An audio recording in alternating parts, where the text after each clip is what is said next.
چې دا زکم نن تقریر کوم د فلسطین په ملګرتیا کې چې دا څه غټ دله او بې غیرته یم دا ما کې ایمان نشته کني دا وخت تقریرونو نه دی والله که زه غیرت لرم کني والله که دا وخت تقریرونو دی والله زما وسم نشته ایمانم نه لرم غیرتم نه لرم د سره پښتون نه یم کني قسم په خدای که زه نن دلته دا د تقریرونو وخت نه دی دا د ودرېدو وخت دی دا د یهودي خلاف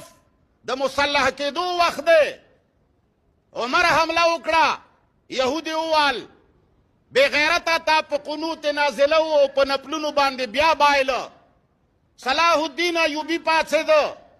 بې غیرته تا ورسره ټوپک راوانغسته تا په جوماتونو کې دعاګانې او ختمونه شروع کړل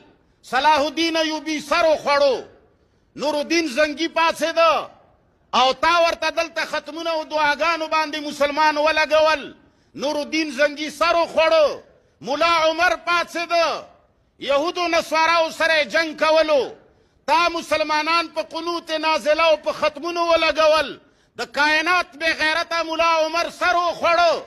نن هبت الله خونزاده یهودو نصاراو خلاف جهاد کوي ته وایي چې پاڅې ختمونه وکې دعاګانې وکې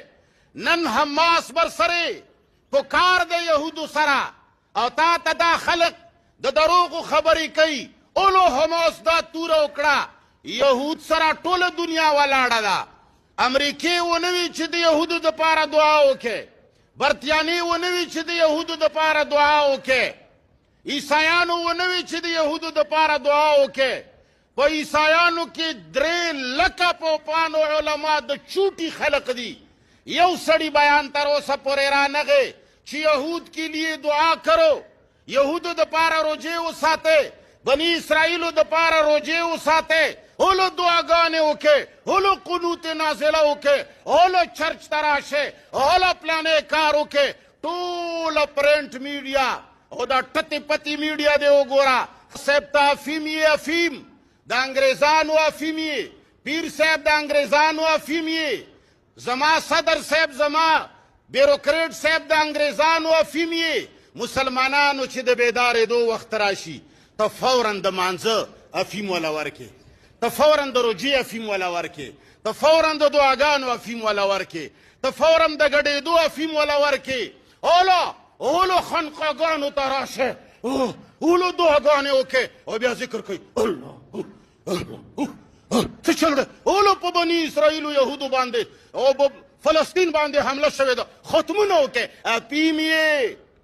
رزیله اپیم یې مسلمان په مانځه وده کوي دا وخت د روجې د پرېښودی دا وخت د مانځه د پرېښودی دا وخت د مور پلار د پرېښودی دا وخت د وجلو دی دا وخت د مړېدلو دی دا وخت د لوږې دی دا د فلسطین سره د ودرېدو وخت دی فلسطینیانو سره په یو صف کې د جنګېدو وخت دی د بني اسرائیلو د غاښونو د ماتېدو وخت دی او مسلمانه تا انجکشن یې ډک کړي دي د مانځه انجکشن د قنوت نازله انجکشن د ختمونو انجکشن د دعاګانو انجکشن د خیرو انجکشن د ذکرونو انجکشن او دا د مسلمانانو له په دې کونه کې ورمنډي او خلق وده کوي او سیاسي خلق هغوی سره د احتجاج انجکشن دی لوی ملایان لوی پټکي لوی کناټي لوی خېټې او هغه لګیا دي فلان دن سارے مسلمان پاکستانی احتجاج کے لیے جمع ہو جائیں فلسطینیوں کی حمایت میں احتجاج کریں گے زتا تڑم ستنے پورے وگے کومه دی ستا ښځه او بچي لاندې کومه او په دې ګنډو پې کینم ستا په ماشومانو باندې چاړې ږدم تا سملوم او پرنټ میډیا او دا ټتې پتې میډیا به ټول تصویرونه راکوم زه تا د یهودیانو نه خلاصوم نه په ښځو په بچو دي چې یهود سواره دي هغې نه د خلاصوم نه او دلته احتجاج کوم تا له پې څه فایده میلاویږي ای مسلمانه علماو سیاسي خلقو درته انجکشن یې ډکې کړي دي د افیم او بعضې ستنو کې بعضې افیمو ستنو باندې احتجاج لیکلی دی نن مې یوه ویډیو لیده د یهودو پرچم یې راغستی دی پېښور کې او خلو کې شلی او بعضې خلک غاښونه پې لګ خور مور این بړوه این دله این بې غیرته مسلمانه تا ته کم خنزیر انجکشن کې دا ستن کې تا ته دا جنډه اچولې ده، په دې جنډې د یهودو څه نقصان کیږي؟ زه ستا په خور او په لور ستا په ماشوم بچي باندې سورېږم او دلته ورباندې ګنډې ږدم او بره پې ټوپک دم، هغه به لاندې نه جاړي او ته ټوله ورځ چیغې وهه. دا ټول امت دې ستا دپاره احتجاج وکړي، خو ما له دې لاس نه راوړي. ستا بچی